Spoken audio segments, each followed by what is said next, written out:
If you're a creator of any kind, a writer, an artist, a filmmaker, whatever, there's this one big question that kind of hangs over everything you do. How do you find your authentic voice? That style that is 100% unmistakably you. Well, today we're going to dig into a really fascinating answer to that question, one that suggests the key isn't really about technique, it's about time. So get this, this was a piece of advice a mentor once gave to an aspiring writer, and it's kind of weird, right? The idea that you have to live for 3 whole decades before you can write your first true sentence, it definitely makes you stop and think. So let's unpack what this actually means. All right, so our story kicks off way back in 2008 in a scenario writing class. But as the student in this story was about to find out, the really important lessons, they didn't happen during class time. Nope, they happened way, way later. So the official class would wrap up around 8 p.m., but the real class, the real learning, that was these marathon discussion sessions that would go all night, sometimes right up until the sun came up. And it was in one of those late-night talks that the mentor just casually dropped that piece of wisdom about turning 30. So what was this mentor really getting at? He wasn't talking about some magic birthday, He was talking about maturity. It's this idea that truly powerful writing isn't just about coming up with a clever plot. It's about putting a kind of depth into your work that you can only get from actually living life. But for this young writer, this advice was just totally confusing. It made no sense at all. And that started this whole 10-year journey of writing, of practicing, and just wrestling with this one question. What in the world did his mentor actually mean? 29. I mean, think about it. He was right on the cusp of 30, feeling like he was ready to really start his career, only to be told he hadn't even gotten to the starting line yet. That's got to be a really confusing and frustrating thing to hear. And this was the question that just followed him around. Did all the writing he'd done so far not even count? Was it all just practice for some future moment when a switch would just flip? It must have felt like a total puzzle with no solution. And this wasn't some quick aha moment, not at all.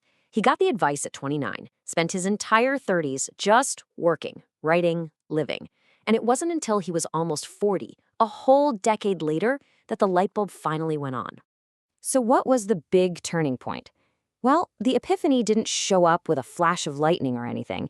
It happened quietly, on a totally normal day, while he was doing the one thing he always did, editing a script. And just like that, it was totally clear. For all those years, he thought his job was to make up characters and build plots, but he finally got it. The real work of a writer is to pour your own self, your own life, your own journey, right onto the page. Okay, so what does that actually mean, to write oneself? It sounds a little poetic, sure, but there's a really practical idea hiding in there. Let's break it down a bit. That whole age 30 thing, it wasn't literal. It's a symbol. It stands for the amount of time it takes to build a solid foundation of who you are, your values, your beliefs, your unique take on the world. It's the point where you've just lived enough to have something genuinely original to say. And here's the crucial difference. Pretty much anyone can learn technique. That's the how to structure a scene, how to write a good line of dialogue. But writing oneself is all about the why.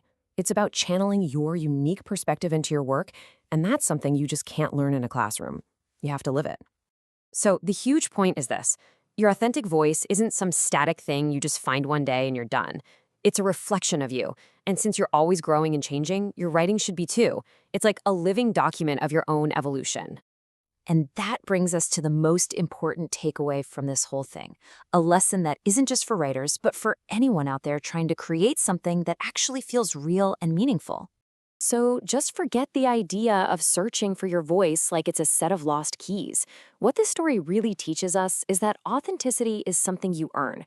It's a direct result of experience, of patience, of self-reflection, and just the simple, profound act of living your life. Your voice is the sum of all your years. And that leaves us with one last question to kind of mull over. When you look at your own creative work, what do you see? It's a pretty powerful thought, isn't it? Every story we tell is, in its own way, an autobiography. The only question is, how much of ourselves have we lived enough to actually put into it?